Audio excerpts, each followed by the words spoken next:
नमस्कार, मैं रवीश कुमार। पेगासस जासूसी कांड में पत्रकारों के अलावा विपक्ष के नेताओं के भी नाम आ गए हैं।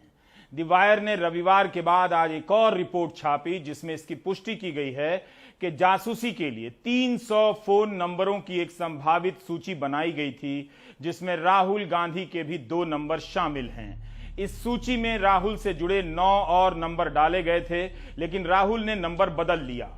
राहुल ने वायर से कहा है कि उनके व्हाट्सएप पर अतीत में संदिग्ध मैसेज आए हैं। जासूसी के लिए ऐसा ही किया जाता है। राहुल ने वायर से यह भी कहा कि यदि आपकी जानकारी सही है तो इस स्तर की निगरानी व्यक्तियों की गोपनीयता पर हमले से आगे की बात है। यह हमारे देश की लोकतांत्रिक नींव पर हमला है। इसकी गहन जांच होनी चाहिए और जिम्मेदार लोगों की पहचान कर उन्हें सजा दी जाए। राहुल गांधी के अलावा उनके सहयोगी अलंकार सवाई, सचिन राव का भी नाम इस सूची में है। राहुल गांधी के 7 गैर राजनीतिक दोस्तों के भी नाम हैं। राहुल गांधी जी के स्टाफ की जासूसी करवाकर अब 5 लोगों के उनके स्टाफ के भी नाम सामने आए। तो आप कौन से उग्रवादी से लड़ रहे थे? क्योंकि ये पेगासस का सॉफ्टवेयर तो केवल आपको बेचा गया, सरकार को बेचा गया और आपने खरीदा। ये हुआ है और ये हो रहा है। इस देश में, संकटग्रस्त आर्थिक हालात वाले देश में, विपक्ष और पत्रकारिता की निगरानी करने की यह खबर भयानक है। वायर की रिपोर्ट यह भी बताती है कि जासूसी के लिए संभावित लोगों की सूची में पूर्व चुनाव आयुक्त अशोक लवासा का भी नाम है। 2019 के लोकसभा चुनाव में प्रधानमंत्री मोदी के बारे में अलग राय देने के बाद उनका नाम भी संभावित लोगों में डाला गया। ममता बनर्जी के निजी सचिव, भतीजे अभिषेक बनर्जी और प्रशांत किशोर के फोन पर भी पेगासस से हमला हुआ है। बीजेपी के नेता प्रहलाद पटेल की भी जासूसी है, जो केंद्रीय मंत्री हैं। बताइए, केंद्रीय राज्य मंत्री की भी जासूसी उन्हीं की सरकार करा रही थी। वैसे आप हिंदी अखबारों में छपी इन खबरों को जरूर देखिएगा। ज्यादातर में इस तरह से छापा गया है कि छप भी जाए, छुप भी जाए। दुनिया के कई न्यूज संगठनों के 80 से अधिक पत्रकार इतने बड़े पर्दाफाश के नाम पर हवा में मिठाई नहीं बना रहे थे। पेरिस में बिना मुनाफे की पत्रकारिता करने वाली संस्था फॉरबिडन स्टोरीज और एमनेस्टी इंटरनेशनल को 50,000 से अधिक फोन नंबरों की सूची मिली है, जिनकी निगरानी की गई और की जाने वाली थी। इनमें से 1000 के आसपास फोन नंबर की ही जांच की जा सकी है। एमनेस्टी ने अपने फोरेंसिक लैब में इन नंबरों की जांच की और दुनिया के 15 समाचार संगठनों से साझा किया। समाचार संगठनों ने अपने स्तर पर भी तमाम सूचियों का परीक्षण किया है। फॉरबिडन स्टोरी ने लिखा है कि 50,000 की सूची से पता ही नहीं चलता कि किसने नंबर डाले हैं और ना ही पता चलता कि कितने फोन को असल में निशाना बनाया गया। इस सूची में Bharat, Azerbaijan, Bahrain, Kazakhstan, Mexico, Morocco, Rwanda, सऊदी अरब और संयुक्त अरब अमीरात के लोगों के फोन नंबर हैं। भारत में द वायर ने इस पर खोजी काम किया है, तो अमेरिका में the Washington post, PBS frontline, Britain में द गार्डियन, फ्रांस के लामोद, रेडियो फ्रांस, जर्मनी के एक बड़े अखबार ज़्यूडॉयशे साइटुंग और डी ज़ाइट में छपा है। बेल्जियम के लेस्वा और नैक और इजराइल के आरेज में भी खबर छपी है। लेबनान, हंगरी, मेक्सिको के अखबारों में खबर छपी है। भारत में द वायर पेगासस प्रोजेक्ट में शामिल है। कई अखबारों ने भारत में इस खबर को आधा अधूरा ही छापा है। Do you get my point? Hindi अखबारों और भारतीय अखबारों में इस खबर के ना छपने से क्या होता है, या आधे अधूरे तरीके से छापने से क्या होता है? यह खबर दुनिया के अखबारों में जिस तरह से छपी है, उससे भारत की छवि बेहतर नहीं होती है। आप नहीं कह सकते कि 10 देशों के अखबार और 80 से अधिक पत्रकार मिलकर भारत को बदनाम कर रहे हैं, क्योंकि यह पर्दाफाश केवल भारत की सरकार के बारे में नहीं है, 50 देशों के फोन नंबरों के बारे में है। कुछ ही दिन पहले अमेरिका के ही आर्सेनल लैब की रिपोर्ट छपी, जिसे कई हिंदी अखबारों और न्यूज चैनलों ने मिलकर भारत की जनता तक नहीं पहुंचने दिया। आर्सेनल ने फोरेंसिक जांच के बाद बताया कि भीमा कोरेगांव केस के आरोपी रोना Wilson, Surendra girdling, Anand Teltumbde, stand स्वामी के कंप्यूटर को हैक किया गया, उसमें फर्जी दस्तावेज डाले गए और फिर इन सभी को भारत के खिलाफ साजिश करने, प्रधानमंत्री की हत्या की साजिश के आरोप में गिरफ्तार कर जेलों में सड़ा दिया गया। स्टैन स्वामी की तो मौत हो गई। दुनिया भर में छपी पेगासस जासूसी कांड की खबरों में इन लोगों का भी नाम है और कहा गया है कि इनमें से कई लोगों के फोन की जासूसी की गई। यह कोई दांत चियारने वाली खबर नहीं है। ऐसी खबर है कि हलक सूख जानी चाहिए। यह कहानी चोर दरवाजे से लोकतंत्र को रौंद कर मिट्टी में मिला देने की है। अगर आपने अभी नहीं सुनी और हिंदी प्रदेश के गांव गांव में नहीं सुनाई तो 20 साल बाद बैक डेट में भी कुछ सुनने सुनाने लायक नहीं बचेंगे। मेरी यह बात लिखकर अपने पर्स में रख लीजिए।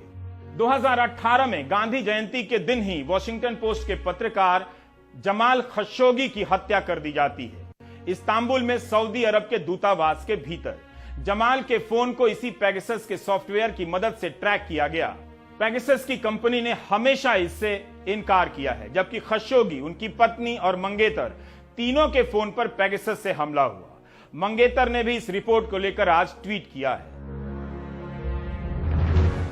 पेगासस से फोन की जासूसी का संबंध केवल जानकारी की चोरी से नहीं है, बल्कि किसी निर्दोष को हत्या के इरादे और आतंकवाद के आरोप में फंसा देने का भी है। वैसे भी सही सूचनाओं के बिना एक नागरिक नहीं होता है। दुनिया भर के अखबारों में अपने लोगों की जासूसी कराने वाले देश अजरबैजान और रवांडा के साथ भारत की वाहवाही छपी है। अगर आप इसे वाहवाही समझते हैं, समझ लीजिए। पेगासस जासूसी सॉफ्टवेयर बनाने वाली कंपनी एनएसओ ने कहा है कि वह अपना सॉफ्टवेयर केवल सरकारों को बेचती है ताकि आतंकवादी गतिविधियों पर नजर रखी जा सके। अगर इस सॉफ्टवेयर का गलत इस्तेमाल हुआ है तो चिंता की बात है। वॉशिंगटन पोस्ट में एनएसओ के अधिकारी का बयान है कि कंपनी सारे आरोपों की जांच कर रही है। अगर बात सही निकली तो उस देश के साथ अपना करार रद्द करेगी। एनएसओ यह नहीं बताती है कि उसने अपना सॉफ्टवेयर किस देश को बेचा, कितने में बेचा। दिल्ली के खास हलके में रविवार काफी लंबा बीता। इस खबर के आने की आशंका में एक रविवार में एक पूरा सोमवार भी बीत गया। सरकार समझ गई कि पूरी दुनिया में सोमवार की सुबह भारत की क्या छवि पेश करने वाली है। इसलिए खबरों के छपते ही रविवार 9 बजे रात के बाद एक बयान आ गया सरकार का। अगर आप जॉर्ज ऑरवेल की 1984 का हिंदी अनुवाद इन दिनों नहीं पढ़ रहे हैं और प्राइम टाइम देख ही रहे हैं तो सोचिए, जिस संख्या में वायर के पत्रकारों के फोन की जासूसी हुई है, उससे तो बेहतर होता कि वायर के दफ्तर में सीधे जासूस ही तैनात कर दिए जाते। बस उनकी कॉफी का खर्चा सिद्धार्थ वरदराजन को नहीं देना पड़ता। सभी के नाम नहीं बता सकते, लेकिन इसकी सूची में द वायर के सिद्धार्थ वरदराजन, एम.के. वेणु, वायर की हीरोहिणी सिंह, जासूसी के समय वायर के लिए काम कर रही स्वाति चतुर्वेदी, वायर में कॉलम लिखने वाले वरिष्ठ पत्रकार प्रेम शंकर झा, ईपीडब्ल्यू के पूर्व संपादक परंजय गुहा ठाकुरता, टीवी 18 की पूर्व एंकर और दी ट्रिब्यून की diplomatic reporter Smita Sharma, Indian express के तब के deputy editor Sushant Singh, Ritika Chopra, the Hindu की विजेता सिंह, द पायनियर के के.जे. गोपी कृष्णन, पूर्व राष्ट्रीय सुरक्षा रिपोर्टर साइकत दत्ता, आउटलुक के पूर्व पत्रकार एसएनएम अब्दी और पूर्व DNA reporter Iftikhar Gilani, Hindustan Times के प्रशांत झा और शिशिर गुप्ता के नाम भी हैं। पूर्व लोकसभा सांसद वरिष्ठ पत्रकार संतोष भारतीय का भी नाम है। पूर्वोत्तर के फ्रंटियर टीवी की प्रधान संपादक मनोरंजना गुप्ता, बिहार के संजय श्याम, पंजाब के जसपाल सिंह हिरन के भी नाम हैं। हिरन लुधियाना के पंजाबी दैनिक रोजाना पहरेदार के प्रधान संपादक हैं। झारखंड के रामगढ़ के रूपेश कुमार सिंह स्वतंत्र पत्रकार है और उनसे जुड़े 3 फोन नंबर लीक हुए डेटा में मिले हैं।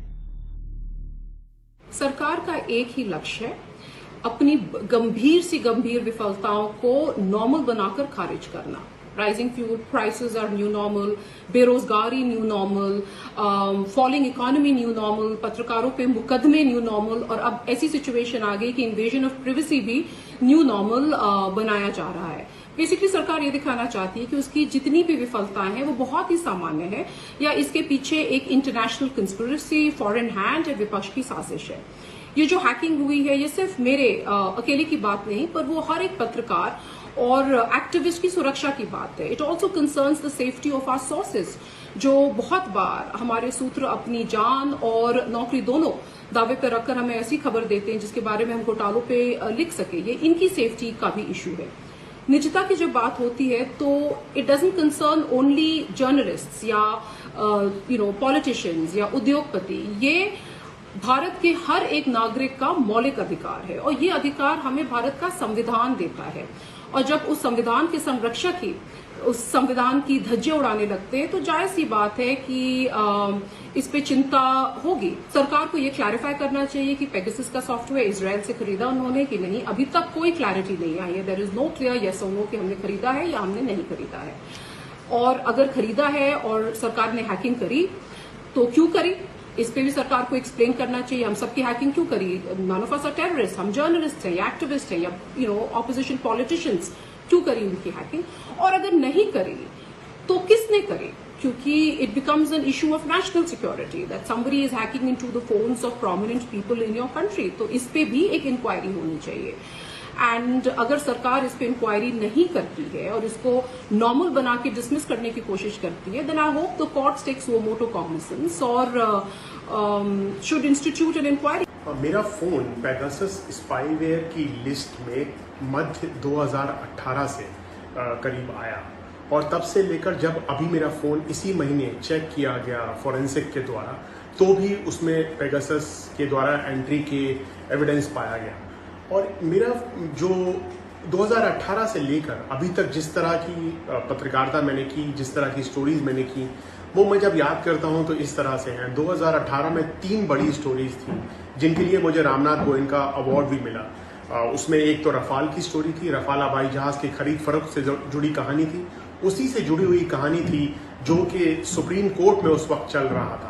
सुप्रीम कोर्ट में ऊंचे तौर पर कौन लोग सुप्रीम कोर्ट में लाए जा रहे थे कॉलेजियम के बीच में, उस पर बहुत सारी रिपोर्ट्स मैंने इंडियन एक्सप्रेस के लिए उस वक्त की। उसी दौरान सीबीआई में एक बड़ा मसला खड़ा हुआ था जिसमें कि आलोक वर्मा जो कि उस वक्त डायरेक्टर थे और जो उनके स्पेशल डायरेक्टर थे, उन दोनों को हटाया गया और प्रधानमंत्री ने एक इंटरिम डायरेक्टर बनाया और फिर उन्होंने रिपोर्ट करके एक और डायरेक्टर बनाने की कोशिश की।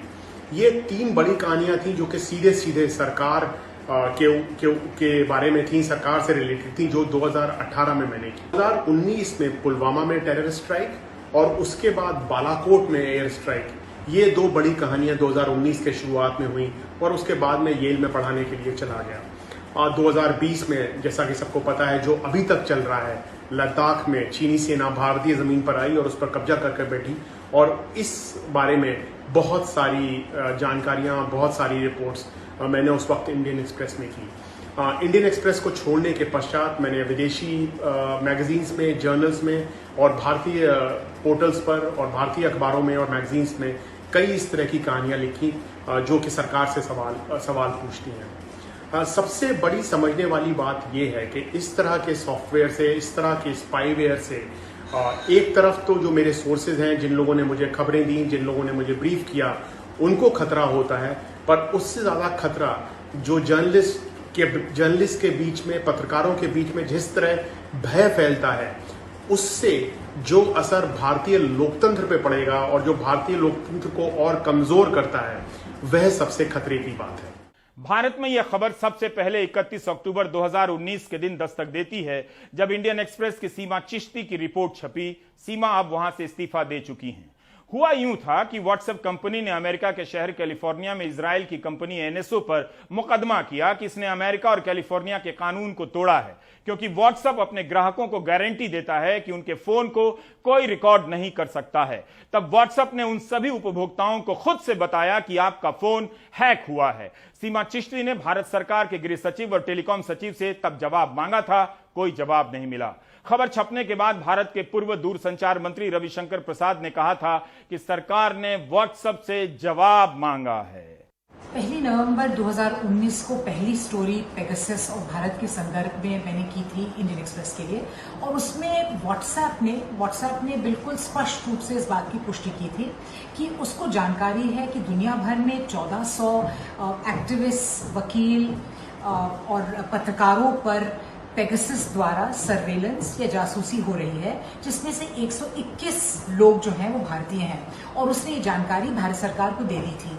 उसने एक पत्र के माध्यम से मई में उनको सूचित किया था और सितंबर 2019 में भारत सरकार की तरफ से कोई बयान नहीं आया। कई दिनों तक उनसे कोई किस तरह की कोई टिप्पणी नहीं आई। और कुल मिलाकर उसके बाद जब भारत सरकार ने इस बात पर चर्चा की, बात की, रविशंकर प्रसाद जी ने एक बयान दिया और फिर पार्लियामेंट में वो बोले, तो उन्होंने कभी इस बात से इनकार नहीं किया कि पेगासस से किसी तरह के संबंध हैं भारत सरकार के। इस पर जानकारी होनी थी, इस पर एक कमेटी बैठनी थी, इस पर जांच होनी थी, लेकिन 2 साल बीत गए हैं, उस पर अभी तक कुछ हुआ, इसकी जानकारी कभी सार्वजनिक नहीं की गई। पेगासस की सूची को देखकर लगता है कि जिन पत्रकारों ने सरकार के लिए अपनी पत्रकारिता की कुर्बानी दी, उनके फोन की भी जासूसी की गई। यह एक डार्क कॉमेडी के समान है। भारतीय फिल्म शोले के एक रूपक से आप समझ सकते हैं, जब गब्बर कहता है कि क्या सोचा था सरदार इनाम देगा, लेकिन कालिया का फोन ही हैक हो गया। जासूसी के इन किस्सों में पेगासस कांड एक छोटा सा हिस्सा है। जासूसी के और भी कई तरीके हैं। मेरी इस लाइन पर जरूर कोई आईपीएस मुस्कुरा रहा होगा, लेकिन मुस्कुराने वाले उस अफसर को भी नहीं पता कि उसका फोन हैक हो रहा होगा। पेगासस सॉफ्टवेयर सबसे पहले आपके फोन पर मिस्ड कॉल छोड़ता है और आपके फोन के भीतर एक जासूस बिठा देता है। यह जासूस आपके फोन के कैमरे को भी ऑन कर देता है, जिसके जरिए दूर बैठा कोई शख्स चुपचाप देख रहा होता है कि आप कहां गए, किससे मिले, किस रास्ते से जा रहे हैं। फोन बंद है तब भी जासूस आपके फोन के जरिए सीधा प्रसारण कर रहा होता है। आप व्हाट्सएप कॉल करते हैं यह सोचकर कि इसे कोई रिकॉर्ड नहीं कर सकता, लेकिन आपके फोन में बैठा जासूस सारा कुछ रिकॉर्ड करता है ना खतरनाक बात। आने जाने वाले सारे एसएमएस पढ़ता है, बातचीत सुनता है, तस्वीरें उड़ा लेता है, फाइलें ले भागता है, ईमेल पढ़ लेता है और दूसरी ऐप में घुस जाता है। आप फोन पर क्या क्या सर्च करते हैं, ब्राउजिंग हिस्ट्री निकाल लेता है। फोन आपका है, लेकिन आपकी सूचनाओं का मालिक कोई और है, वही जो आपसे डरा है और फोन रिकॉर्ड कर आपको डराता है।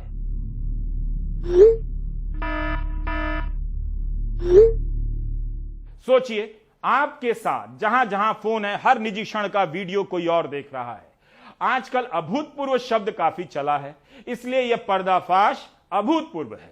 बिजनेस इनसाइडर की बैकी पीटरसन की 6 सितंबर 2019 की रिपोर्ट है कि इजराइल में एनएसओ जैसी कई कंपनियां हैं, 2 दर्जन से भी ज्यादा, जो जासूसी के सॉफ्टवेयर बनाती बेचती हैं। वॉशिंगटन पोस्ट ने लिखा है कि पिछले साल एनएसओ का ही मुनाफा $240 मिलियन का था, भारतीय रुपए में 1794 करोड़। सोचिए कितना बड़ा धंधा है। और सवाल है कि इस सॉफ्टवेयर को खरीदने के लिए भारत सरकार ने कितने पैसे दिए।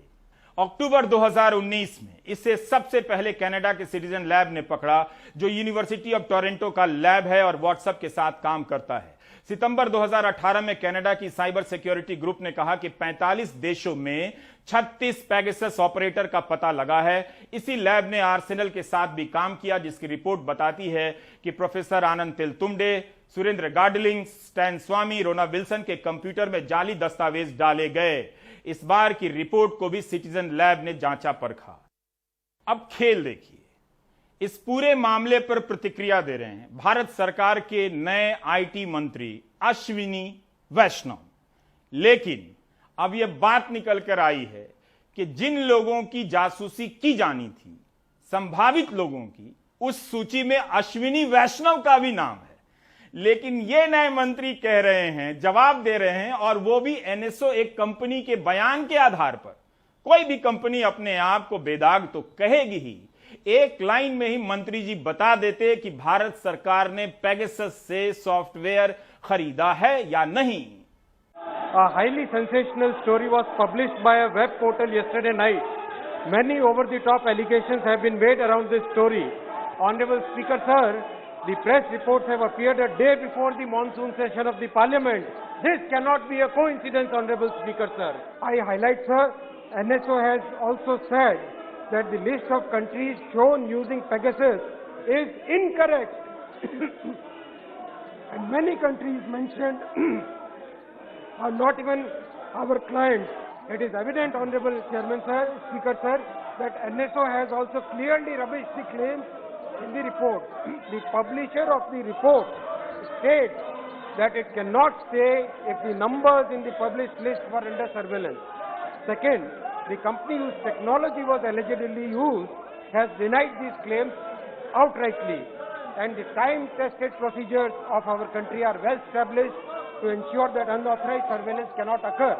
Honorable Speaker, sir, when we look at this issue through the prism of logic, it clearly emerges that there is no substance whatsoever behind this sensationalism. क्या वाकई अवैध रूप से संभव नहीं है? बहुत कुछ संभव है अवैध रूप से। वैसे 2019 में तब दिग्विजय सिंह ने राज्यसभा में मामला उठाया था। इस बार राजद सांसद प्रोफेसर मनोज झा, आम आदमी के पार्टी के सांसद संजय सिंह ने राज्यसभा में बहस की मांग की है। राहुल गांधी ने 2 दिन पहले एक ट्वीट कर पूछा कि इन दिनों लोग क्या पढ़ रहे हैं। आज राहुल गांधी ने उसी ट्वीट को लेकर फिर से ट्वीट किया और प्रधानमंत्री मोदी का नाम लिए बगैर लिखा है, we know what he has been reading, everything on your phone, #Pegasus। Hindi में मतलब हुआ, हम जानते हैं कि वे इन दिनों आपके फोन पर क्या पढ़ रहे हैं, #Pegasus। कांग्रेस ने आज बीजेपी का नाम भारतीय जासूस पार्टी रख दिया। राहुल गांधी जी की भी जासूसी और खुद के मंत्रियों की भी जासूसी, आप जो कैमरे के आगे और पीछे हैं आपकी भी जासूसी, और देश की रक्षा करने वाले हमारे सिक्योरिटी फोर्सेस के हेड्स की भी जासूसी। क्या किसी सरकार ने इससे ज्यादा शर्मनाक कुकृत्य कभी किया होगा? मोदी जी, राहुल गांधी जी के फोन की जासूसी करवा के आप कौन सा क्राइम और टेरर से लड़ाई लड़ रहे थे? भारतीय जनता पार्टी का नाम बदलकर अब भारतीय जासूस पार्टी रख देना चाहिए। देश के लोग अब कह रहे हैं, अब की बार देशद्रोही जासूस सरकार।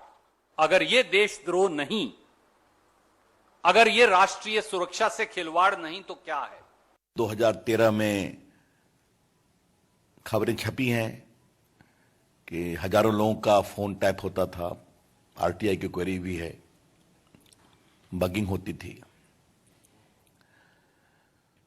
भारतीय जनता पार्टी कांग्रेस पार्टी के सारे आरोपों को सिरे से खारिज करती है। यह शर्मनाक, मर्यादा विहीन और भारत की राजनीतिक स्तर में एक नई गिरावट है। इस पूरी कहानी में एक एविडेंस नहीं आया है जो भारत सरकार को इससे लिंक करता है या बीजेपी को इससे लिंक करता है। किसी को इस तरह से डिस्टर्ब करना अच्छी बात नहीं, मेरे हिसाब से तो बिल्कुल बेकार बात है। और ये जो नई टेक्नोलॉजी सब आ करके इसका जो दुरुपयोग हो रहा है और किस तरह से इसका बुरा असर भी पड़ रहा है, कई जगह लोगों को परेशानी होती है, काम करना चाहते हैं उसमें बाधा आती है, कई तरह की बात होती है। अगर कोई निगेटिव और गलत काम करे तो शुरू से ही तो उस पर कार्रवाई करने के लिए प्रावधान होता ही है। लेकिन अब जो आ गया है तो इसमें होता है, कई लोगों को किसी तरह से तंग करना, परेशान करना, ये सब भी चलता ही रहता है। आप सब लोगों को ज्यादा मालूम है। यह मामला साधारण नहीं है। आईफोन बनाने वाली कंपनी एप्पल ने भी इस खबर पर हैरानी और चिंता जताई है। प्रेस क्लब ऑफ इंडिया ने भी बयान दिया है कि विदेशी एजेंसी भारत के नागरिकों की जासूसी में शामिल है। इससे अविश्वास गहरा होता है। आप जनता से क्या मैं एक सवाल पूछ सकता हूं? क्या आपके लिए खबर लिखने की इतनी बड़ी कीमत चुकानी होगी? अगर अखबार का दाम देकर पत्रकारों के नाम पर गुलामों की लिखी खबर पढ़नी है तो आप अखबार क्यों खरीद रहे हैं? क्या आप उस पैसे को मंदिर निर्माण के चंदे में नहीं दे सकते? देखा, धर्म की बात की है मैंने, पुण्य मिलेगा, लोकतंत्र का सत्यानाश भी हो जाएगा और मंदिर भी भव्य बनेगा। एक पंथ दो काज, आइडिया अच्छा है या नहीं? जिन भी लोगों के फोन को सर्विलांस पे रखा गया था वे तमाम ऐसे लोग थे जो सरकार की जन विरोधी नीतियों का, इनके घपलाओं घोटालों का भंडाफोड़ कर रहे थे। जहां तक मेरा सवाल है तो मैंने 9 जून 2017 को गिरिडीह के पारसनाथ पहाड़ पर मोतीलाल बास्के नामक आदिवासी की फर्जी मुठभेड़ में की गई हत्या पर ग्राउंड रिपोर्ट की थी और वह रिपोर्ट द वायर समेत कई वेब पोर्टल पर प्रकाशित हुई थी, जिसके बाद पूरे झारखंड में एक बड़ा आंदोलन खड़ा हुआ था और इस फर्जी मुठभेड़ पर राज्यसभा और लोकसभा में भी सवाल उठे थे। तो उसके बाद ही हमारा फोन और मेरे परिजनों का फोन भी सर्विलांस पे रखा गया और उसके बाद 4 जून 2019 को मेरा दोस्तों के साथ अपहरण किया गया और सेंट्रल आईबी के जरिए और फिर 2 दिन की इलीगल कस्टडी में रखने के बाद 7 जून को इन्होंने गया सेंट्रल जेल में हमें भेज दिया था। तो वो पूरा दिखाता है कि किस तरह से एक आदिवासी की फर्जी मुठभेड़ में हत्या के खिलाफ ग्राउंड रिपोर्ट करना एक पत्रकार के लिए यूएपीए जैसे धाराओं के तहत केस का कारण बन जाता है। तो ये सरकार इस पेगासस स्पाईवेयर से खुफियागिरी करवा के ये कहना चाह रही है कि तुम हमारे खिलाफ नहीं बोलो, जो हमारे खिलाफ बोलोगे हम खुफियागिरी करवाएंगे, हम जेल में डालेंगे, हम तुम पे यूएपीए के तहत मुकदमे दर्ज करेंगे। तो इसमें मेरा साफ कहना है कि तुम हमारा फोन सर्विलांस पे रखो, तुम हमें जेल में डाल दो, लेकिन मैं ताउम्र जिंदगी भर सच्चाई अपनी रिपोर्ट में दिखाता रहूंगा। अगर आपको सरकार का ही केवल पक्ष सुनना है तो अखबार की जगह सरकार की होर्डिंग पढ़ा कीजिए जो पेट्रोल पंप पर लगा दी गई है। पेगासस जासूसी कांड का मामला दुनिया के 50 देशों से जुड़ा है। लोकतंत्र पर हमले की यह खबर व्यापक है और यह हमला केवल फोन की जासूसी से नहीं होता है। सारी बातें एक ही कार्यक्रम में नहीं बता सकता। इस खबर से जुड़ी और भी बातें सामने आएंगी, एक एक कर हम बताते रहेंगे क्या क्या छुपाया जा रहा है। क्या आप जानते हैं कि मणिपुर के एक्टिविस्ट लिचोबेम एरेंड्रो को फेसबुक पर पोस्ट करने के कारण 13 मई को गिरफ्तार किया गया। 17 मई को लोकल कोर्ट से जमानत मिल गई, लेकिन तभी जिलाधिकारी ने राष्ट्रीय सुरक्षा कानून एनएसए लगा दिया। एरेंड्रो ने इतना लिखा कि गोबर या गोमूत्र से कोविड का इलाज नहीं होगा। पुलिस आ गई, जेल ले गई। सुप्रीम कोर्ट ने कहा है कि एरेंड्रो को तुरंत रिहा किया जाए। आप नागरिक कुछ मत बोलिए, चुप रहिएगा, केवल व्हाट्सएप में जो वो भेज रहे हैं वही फॉरवर्ड करते रहिए। लोकतंत्र का क्या है, खत्म हो जाए तो होने दीजिए, पहले खुद को जेल जाने से बचाइए, डरे रहिए, मरे रहिए। इस तरह से आपकी चुप्पी और आपका डर उस लोकतंत्र को सत्यानाश के करीब ले जाएगी जिसके लिए लोगों ने अपनी जान की कुर्बानी दी। अब ब्रेक ले लीजिए।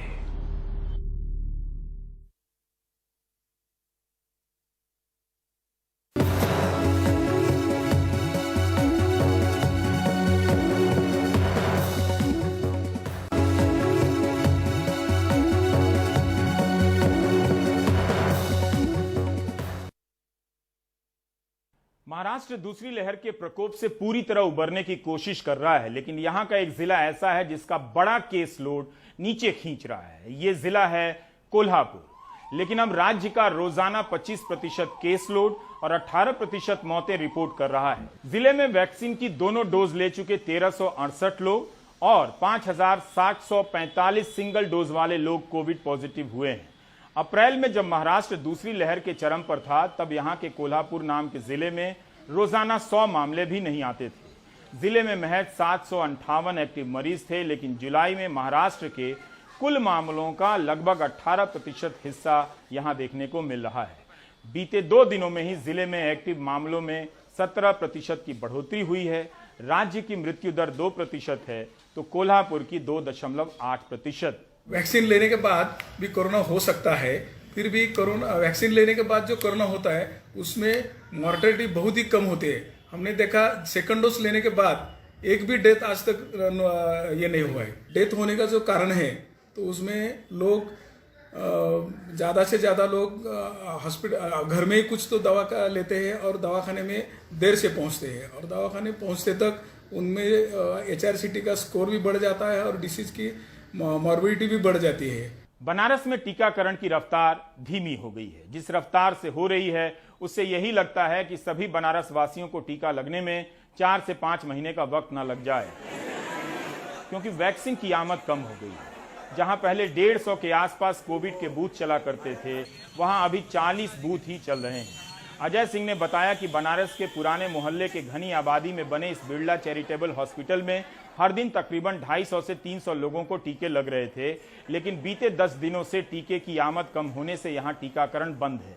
यही हाल शहर के दूसरे चैरिटेबल अस्पतालों का भी है, टीका बंद है तो सरकारी अस्पतालों में भीड़ बढ़ रही है।